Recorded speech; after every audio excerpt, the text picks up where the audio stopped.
Mehr-un-Nisaa was born in Kandahar to parents Mirza Ghiyath Beg and Azmat Begum, Persians who fled Safavid Iran in hopes of finding prosperity and refuge under the Mughal Emperor Akbar.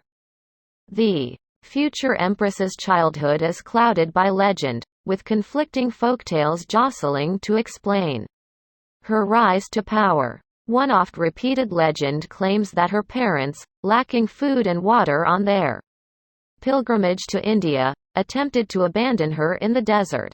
Overcome with grief for their lost child, they returned for her, only to find her sitting calmly and safely next to a dangerous snake. Also unsubstantiated is the claim that Mehr-un-Nisaa was frequently seen with Jahangir at court in her youth, perhaps beginning their romantic relationship, though there is no documentation of the two meeting until 1611.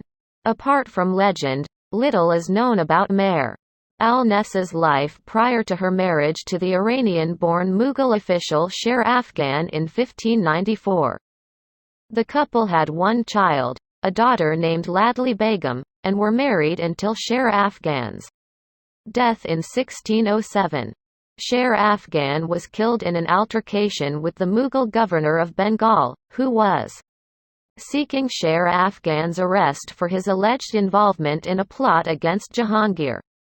Though Jahangir was marked as Akbar's successor early on, he had grown tired of waiting for the throne and revolted in 1599 while Akbar was engaged in the Deccan.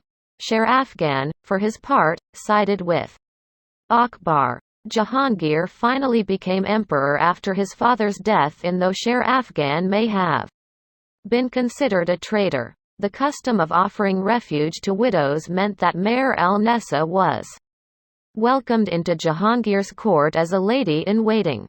The couple met and married. Mehr-un-Nisaa became his 20th and final wife in 1611. She was renamed Nur Jahan, Light of the World, and quickly became the emperor's favorite. In Jahangir's court, being the favorite wife was no small privilege. Nur Jahan's father, now known as Itimad al-Dawla, and her brother, Asaf Khan, were granted prominent positions at court. Together, the three formed a kind of junta that heavily influenced Jahangir in political matters. As Jahangir's hard partying ways were no secret, he was a heavy drinker and opium eater. Many historians theorize that Nur Jahan became the Mughal Empire's de facto empress.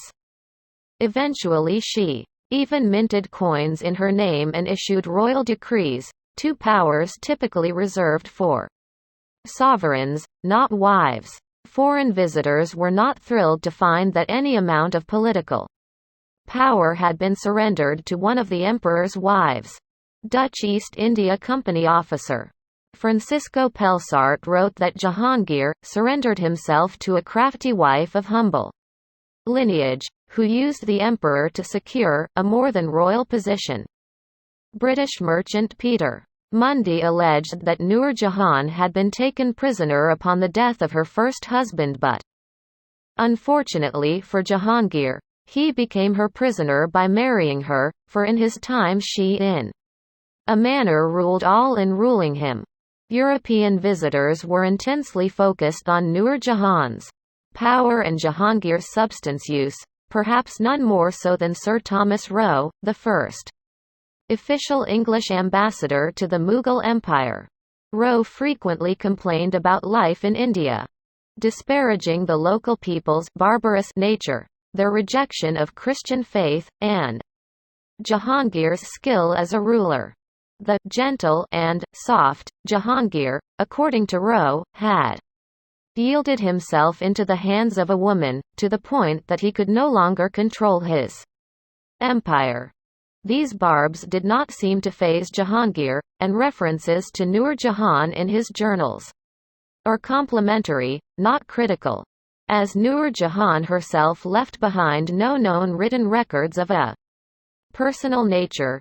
Jahangir's extensive diaries contain perhaps the only non-political account of her life. Reflecting on an illness that left him bedridden, he wrote that her remedies and experience were greater than any of the physicians, especially since she treated me with affection and sympathy. She made me drink less and applied remedies that were suitable and efficacious.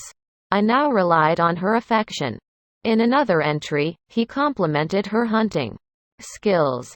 The elephant sensed the lion and wouldn't keep still, and to shoot a gun from on top of an elephant without missing is a very difficult task.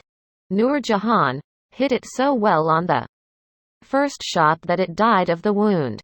With little to no protest from Jahangir, Mughal politics were dominated by the clique of Noor Jahan, her father and brother, and the emperor's son and assumed successor, Prince Khurram, until 1622, at which point Khurram, eager to ensure his place as the next emperor, unsuccessfully rebelled against his father.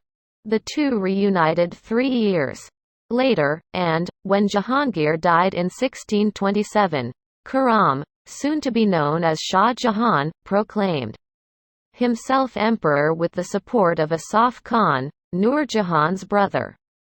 Though her position was now perilous, Nur Jahan was on the verge of completing what was arguably her biggest accomplishment from her time at court: the tomb of Itimat al-Dawla in Agra. Dedicated to her father, the tomb is an architectural masterpiece that likely inspired the Taj Mahal, which was begun by Shah Jahan in 1632. It was the first Mughal tomb to be built in white marble. Construction began in 1622 and was finally completed in 1628. Soon Shah Jahan would remove her from court and begin destroying many of the coins she had minted in her name. After her death in 1645, she was buried in Lahore, Pakistan, in a tomb near Jahangir's far grander one.